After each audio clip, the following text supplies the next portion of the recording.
Bikers attack little girl, unaware that her dog is a trained canine dog. It was just another quiet afternoon in the park, the sun shining, birds chirping, and a gentle breeze rustling through the trees. But in a matter of seconds, everything changed.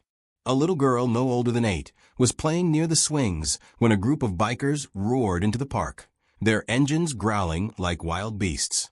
What happened next would leave everyone in shock, because no one could have guessed that the girl's loyal dog, sitting calmly by her side, was no ordinary pet. This was a trained canine, and these bikers were about to learn that lesson the hard way. The scene was peaceful, almost picture-perfect. The little girl, Emily, was laughing as she pushed her doll in a tiny stroller, her golden retriever, Max, trotting beside her. Max looked like any other family dog, friendly, gentle, and utterly unassuming. But beneath that fluffy exterior was a highly trained canine, a retired police dog who had spent years working alongside officers to take down criminals. Emily's father, a former canine handler, had adopted Max after his retirement, and the bond between the girl and the dog was unbreakable. Max wasn't just a pet, he was her protector. The bikers, a rough-looking group clad in leather and chains, had no business in the park. They revved their engines loudly, scattering birds and drawing annoyed glances from parents and joggers. But they didn't care. They were there to cause trouble, and their eyes quickly landed on Emily. One of them, a tall man with a scar running down his cheek, smirked as he dismounted his bike and approached her. "Hey, kid," he called out, his voice dripping with mockery. "You lost or something?" Emily froze, her small hands gripping the stroller tightly. Max, who had been sitting calmly, immediately perked up. His ears twitched, and his body tensed as he watched the man approach. The other bikers laughed, egging their friend on. "Come on, don't be scared," the man said, leaning down to Emily's level. "We just want to play." That's when Max made his move. In an instant, the friendly, tail-wagging dog transformed into a fierce protector. A low growl rumbled from his chest, deep and menacing, a sound that made the biker pause. "What's wrong, dog?" the man sneered, clearly underestimating Max. "You gonna bite me?" He shouldn't have challenged him. With lightning speed, Max lunged, his teeth clamping down on the man's arm. The biker screamed, stumbling backward as Max held on with the precision and strength of a trained canine. The other bikers, initially laughing, now looked panicked. One of them grabbed a metal pipe from his bike and charged at Max, but the dog was ready. He released the first biker and turned his attention to the new threat, dodging the pipe with ease and going straight for the man's leg. Chaos erupted in the park. Parents grabbed their children and ran for safety, while others pulled out their phones to record the unbelievable scene.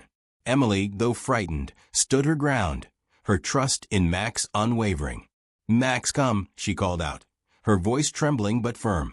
The dog immediately obeyed, returning to her side, but keeping his eyes locked on the bikers, his body poised to strike again if needed. The bikers, now thoroughly intimidated, scrambled to their bikes. The one who had initially approached Emily was bleeding from his arm, his bravado completely shattered. "That's not a normal dog," he shouted as they sped away, their engines roaring in retreat. The park fell silent once more, the only sound the distant hum of their bikes, fading into the distance. As the adrenaline began to fade, Emily knelt beside Max, wrapping her arms around his neck. "Good boy, Max," she whispered, her voice filled with gratitude. The dog nuzzled her cheek, his tail wagging gently, as if to reassure her that everything was okay. Nearby, a crowd had gathered, murmuring in awe at what they had just witnessed. "That dog saved her," someone said. "He's a hero." But the story doesn't end there. News of the incident spread quickly, and it wasn't long before the bikers were identified and arrested. Turns out they were part of a local gang that had been terrorizing the neighborhood for months.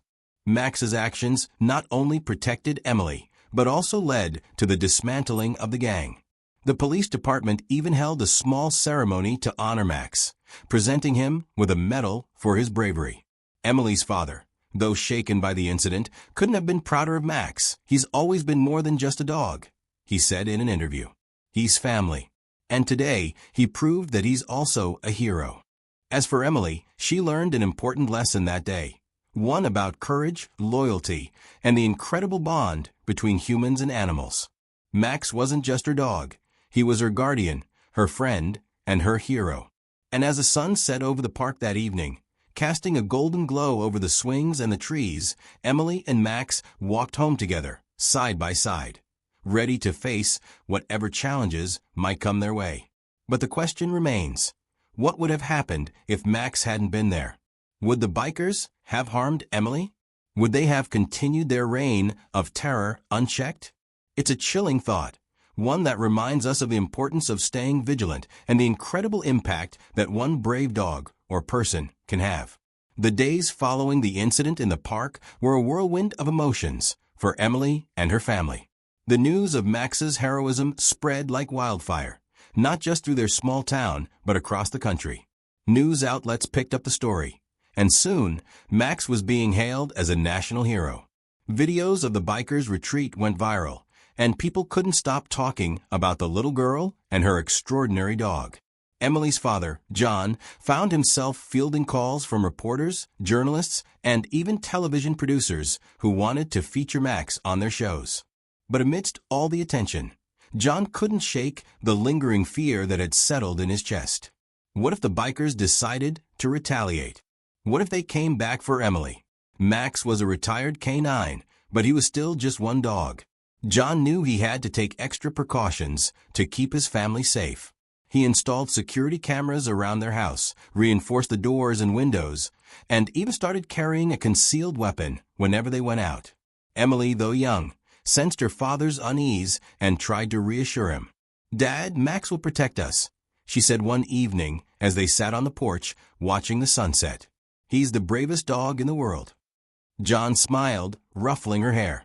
"I know, sweetheart, but it's my job to protect you too."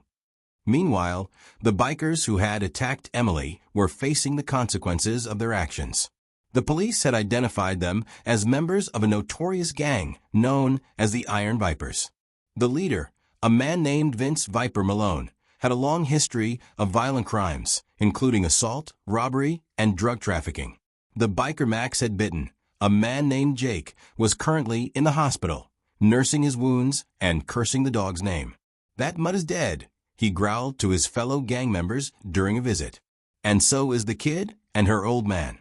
Nobody messes with the Iron Vipers and gets away with it." The gang's threats didn't go unnoticed. The police, aware of the danger Emily and her family were in, assigned a patrol car to keep an eye on their house. But John knew that wasn't enough. He reached out to his old colleagues at the police department, asking for their help. Among them was Officer Sarah Mitchell, a canine handler who had worked closely with Max during his time on the force. "I'll do whatever I can to help," Sarah promised. "Max's family, and so are you." Sarah's involvement brought a sense of relief to John. She was one of the best officers he knew, and her canine partner, a German shepherd named Rex, was just as skilled as Max together. They devised a plan to keep Emily safe, while also working to bring down the Iron Vipers once and for all. "We need to hit them where it hurts," Sarah said during a meeting at John's house. "Their operations, their money, their leadership. If we can dismantle the gang from the inside, they won't have the resources to come after Emily." The plan was risky, but it was their best shot. Sarah and Rex would go undercover, infiltrating the gang's inner circle to gather evidence. Meanwhile, John would stay close to Emily, ensuring she was never left alone. Max, of course, would remain by her side, his instincts sharper than ever. The dog seemed to sense the heightened tension, his ears constantly perked and his eyes scanning their surroundings for any sign of danger. As the days turned into weeks, the tension in the air grew thicker. Emily tried to go about her normal routine, school, playdates, trips to the park. But the shadow of the Iron Vipers loomed over everything. She missed the carefree days when she could run and play without a worry in the world. But she also knew that Max was always there, watching over her, ready to spring into action at a moment's notice. One evening, as Emily and Max were playing in the backyard, she noticed something strange. A dark figure was lurking near the fence, partially hidden by the trees. Her heart raced, and she instinctively called out to Max. The dog immediately positioned himself between Emily and the figure, his body tense and his teeth bared. "Dad!" Emily shouted, her voice trembling. "There's someone out there." John rushed outside, his hand instinctively reaching for the weapon he now carried at all times. But by the time he reached the backyard, the figure was gone. All that remained was a faint trail of footprints in the dirt and a sense of unease that lingered in the air. "It's okay, sweetheart," John said, pulling Emily into a tight hug. "We're safe. Max won't let anything happen to us." But the incident was a stark reminder that the Iron Vipers were still out there, watching and waiting. John knew they couldn't let their guard down, not even for a second. He increased the security around their house, adding motion sensors and floodlights to deter any intruders. He also started teaching Emily basic self-defense techniques, something he had hoped he would never have to do. "Just in case," he told her. "I want you to be prepared for anything." Meanwhile, Sarah and Rex were making progress in their undercover mission. Posing as a rogue biker looking to join the gang, Sarah had managed to gain the trust of one of the Iron Viper's lieutenants, a man named Tony. Through him, she learned about the gang's upcoming plans, a major drug deal that would take place at an abandoned warehouse on the outskirts of town. "This is it," Sarah told John during a late-night phone call. "If we can catch them in the act, we can take down the entire operation." The night of the drug deal arrived, and the tension was palpable.